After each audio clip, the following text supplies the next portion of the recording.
একসময় চিহ্নিত শেখ হাসিনা এবং তার গংরা ছিল, এখন আমাদের এমন সব শক্তি মাথাচাড়া দিয়ে উঠছে, মানে যার কথা আগে ভাবলে আপনি জুলাইতে রাস্তায় থাকতেন না। আইন শৃঙ্খলার পরিস্থিতি হচ্ছে 1 নম্বর সমস্যা। আমরা ওই জায়গাটিতে উত্তরণ ঘটাতে পারিনি। এখন আপনার এক হাদির হত্যাকারীকে আপনি ধরতে পারছেন না, সীমান্ত দিয়ে চলে গেছে কিনা বিজিবি পর্যন্ত প্রেস কনফারেন্স করে। স্বরাষ্ট্র উপদেষ্টা তো আগ্নেয়াস্ত্রের লাইসেন্সের কথা বলেছেন।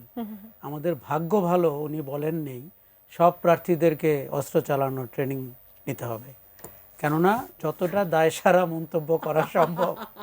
এমনও বলতে পারতেন 2-2.5 হাজার প্রার্থী যারা বাজারে আছেন তারা যেন নিয়ম করে অস্ত্র চালানো শেখেন, কেননা এখানে সরকার কোনো ভূমিকায় নাই। যখন হাদির উপরে যারা আক্রমণ করলো তারা তখনও শহরে, তখনও কর্ডন করলে আপনি তাদেরকে ধরতে পারতেন।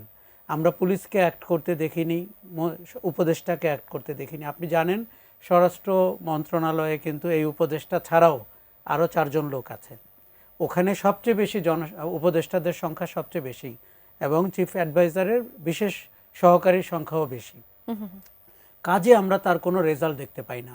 ওনাদেরকে ঠিক পুরনো পন্থার মতোই পুলিশ সম্পর্কে তোয়াজ করতে শুনি, এবং যেই পুলিশের সংস্কার ছিল 1 নম্বর ইস্যু, 16 মাসেও তারা সেটি করতে পারেননি। কাজেই পুলিশ এখন কোনো রোলে নাই, বরঞ্চ নির্বাচনের বাতাস বুঝে পুলিশ এখন কোন দিকে পতাকা তুলবে আমরা ঠিক জানি না।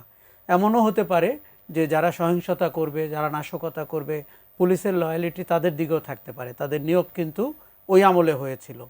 আচ্ছা, সিভিল অ্যাডমিনিস্ট্রেশনে সরকারের কোনো গ্রিপের মধ্যে নাই, বরঞ্চ সিভিল অ্যাডমিনিস্ট্রেশন সরকারকে পরিচালনা করে। আপনি বলছিলেন যে ডেভিল হান্ট ফেজ 2, এগুলো পোশাকি নাম শুনতে কিন্তু খুব ভাল লাগে। অপারেশন ডেভিল হান্ট একটা মচমচে, মানে আমাদের গোয়েন্দা কাহিনী পড়ার মতো মনে হয়। ডেভিল হান্ট 1-এ কি ঘটেছে, তার রেজাল্ট কি আমরা কিন্তু জানি না। আর যে অস্ত্র লুট হয়েছে, যে অস্ত্র অবৈধ অস্ত্র আছে, এবং বারবার সরকার বলেছে যে লাইসেন্সধারী অস্ত্রকেও জমা দিতে হবে, আবার ফেরত নিতে পারবেন, কোনো কিছুর কোনো জবাবদিহিতা নাই। ফলে অস্ত্রগুলো বাজারে রয়েছে, এবং আপনার আমার বিরুদ্ধে সেটি ব্যবহৃত হলেও আমি অবাক হব না। কাজেই সরকারে যারা থাকেন তাদের অনেক দায়িত্বশীল হয়ে কথা বলতে হবে। প্রধান নির্বাচন কমিশনার যে কথাটি বলেছেন এটি আমাকে আরও বেশি অবাক করেছে। দেখুন, আমরা যখন নির্বাচন ঘনিয়ে আসে তখন বলি যে নির্বাচন কমিশনের হাতে প্রশাসন চলে যাবে, প্রশাসন দলনিরপেক্ষ হবে। এইবারও কিন্তু দলনিরপেক্ষ হওয়ার বিষয় রয়েছে, কারণ আমরা প্রশাসনে বিশেষ একটি দক্ষিণপন্থী দলকে প্রশাসনে ভূমিকা পালন করতে দেখি। অনেক কর্মকাণ্ড দেখে বোঝা যায় তারা নির্বাচনের আগেই ক্ষমতায় চলে যাওয়ার একটা অনুভূতি ভোগ করছেন। কাজেই প্রশাসনকে দলনিরপেক্ষভাবে পরিচালনা করতে হবে। এখন তার প্রধান যদি, নির্বাচন কমিশনের প্রধান যদি বলেন এটি বিচ্ছিন্ন ঘটনা, পৃথিবীর সব ঘটনাকে আপনি বিচ্ছিন্ন ঘটনা বলে চালিয়ে দিতে পারবেন।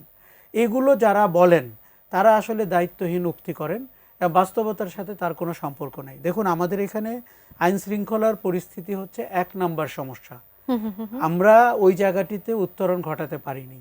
এখন আপনার এক হাদির হত্যাকারীকে আপনি ধরতে পারছেন না, সীমান্ত দিয়ে চলে গেছে কিনা বিজিবি পর্যন্ত প্রেস কনফারেন্স করে।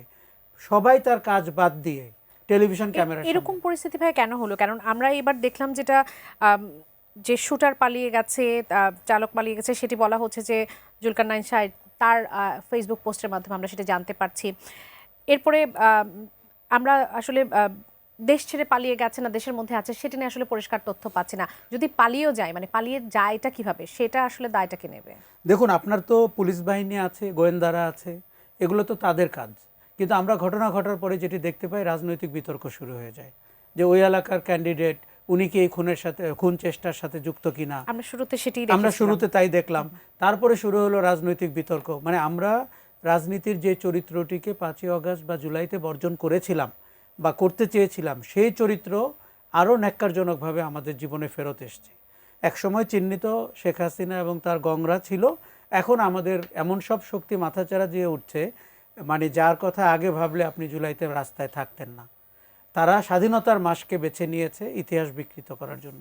কাজেই আজকে ইউটিউবার অথবা জুলকারনাইন এদের কথা শুনে আমাদের শুনতে হয় যে হত্যা চেষ্টাকারীরা কোথায় গেছে, পুলিশ কোথায়, তদন্ত কোথায়। এবং এখানে রাজনীতিবিদরা কি একবার মুখ বন্ধ রাখতে পারেন না? এটি কি আগে তদন্ত হতে পারে না? আমরা কি দেখতে চাইতে পারি না যে কে হাদিকে আক্রমণ করার জন্য গেল?